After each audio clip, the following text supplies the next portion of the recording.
Are you black, white, or Hispanic? Hi, my name's Chungus. I'm Chad. And we're from Disney Incorporated. Are you tired of being thirsty? Are you tired of my women God. hating on you for being Oh my thirsty? God. You like movies? What about Spider-Man? Huh? Dr. Pepper has teamed up with Spider-Man and Disney Incorporated to offer our new special additional Spider-Man Far From Home soda can. Hold on, Chungus. What's that? Sales are through the roof at Dr. Pepper? I can't believe it. If you call this number within the next 15 minutes, we'll throw in a free, inflatable sex doll. Her name's Beatrice. I've used her countless times. I've watched. She's fantastic! My favorite Spider-Man character is Mysterio. He's from Far From Home, just like Dr. Pepper is Far From Home from Spider-Man Marvel Incorporated. Are you one of the few people affected by World War II? Are you still alive? If you buy your ticket from Fandango and use the special code CHUNGUSCHAD, you'll get a free Dr. Pepper at any concession stand. We'll see you at the premiere. We'll see you at the premiere of Spider-Man Far From Home. My name's Chungus. I'm Chad. And we're Disney Incorporated.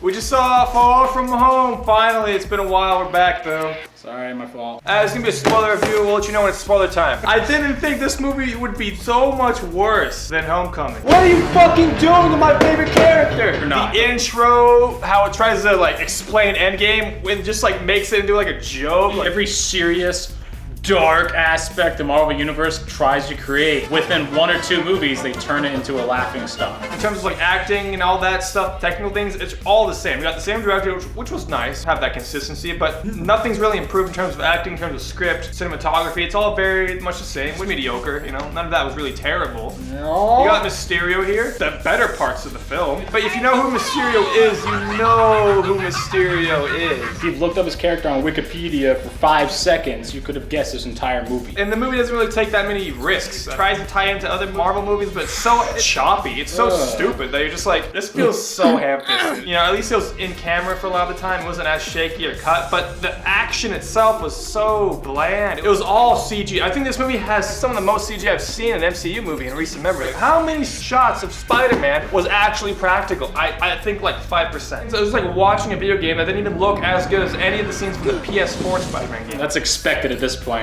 if you've seen the extended Endgame. Oh. The relationship and the complete flipping characters Oh, yeah. of Peter and MJ, Ooh. with how Homecoming left off and then where this one immediately picks up. That doesn't make sense at all. The first line Peter says is like, I want to date MJ. Like, I have this full plan of stuff I want to do, Ned. They have chemistry. They're cute together, they're awkward, I like that. But the concept of the relationship is so ham-fisted, like almost the entirety of this film, that you don't give a shit. One of the bigger things that I was hoping for here is that this movie would fix the Tony Stark problem. That didn't happen. If anything, it got worse. Oh, yeah, it got worse. Like, everything revolves around Tony Stark still. Spider-Man's gone in space, he's gone through all this shit, and he's still acting like he's from Civil War. So he's still acting like we've just saw him. I am dead serious. It took me about an hour before I was convinced that I was watching a Spider-Man movie. Spider-Man movie. But I can't remember the last time I was this bored watching the climax of a superhero movie. Oh.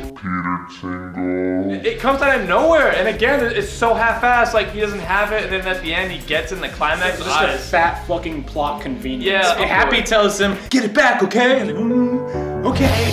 I really do like Tom Holland. I think he tries, like all the other guys did, but he has the worst build-up of a Spider-Man. Jake Gyllenhaal tried. He has like the best scenes in the movie, but they're so ham-fisted with CGI that again look worse in the video game. The next movie's gonna come along, and you're gonna completely forget about Mysterio, just like you've completely forgotten about Vulture. Where was this Vulture? movie doesn't give a fuck about its characters or the villains it creates. Keep fucking going. All right, we got one movie. All right, swipe it aside. We got millions. We got another movie. Ooh, that made billions, girl. Get it back. All these movies just drop characters they create. They drop darkness. They drop the tension. I'm confused by how someone could watch Far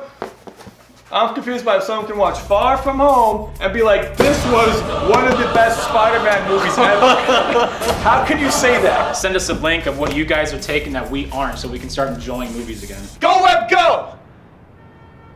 Rating time. I'm gonna give this movie a 2 out of 10. It is a shitty, smelly, poopy fart covered in fecal matter, rubbing itself in a dirty vagina. There are zero benefits or positivities coming from this movie except for visuals, which were all CGI, and a character appearance, and the end credits. Wow! I will never recommend this movie to anybody. I will never recommend Marvel to anybody these days. Reese beat me to the punchline. 2 out of 10. Agreement. This was definitely shit. I can't believe it. At least we have the video game Spider-Man that's like actually a good representation. For the time.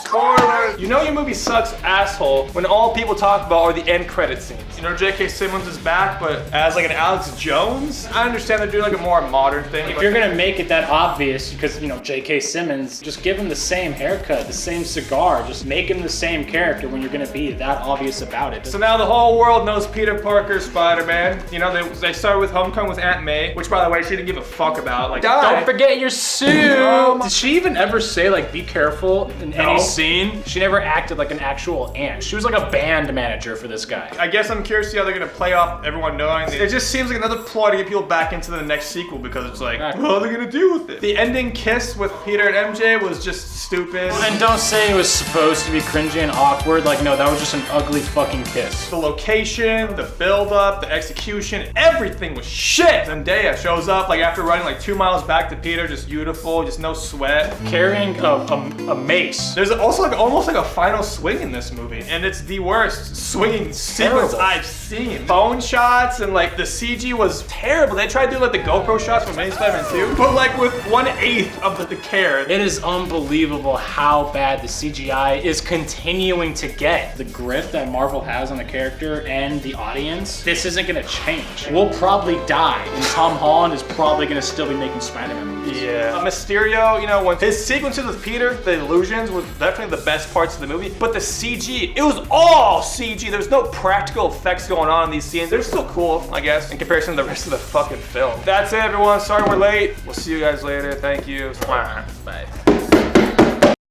Oh shit, this is what Nikola Tesla was talking about. Shut up. Are you black, white, or Hispanic? Hi, I'm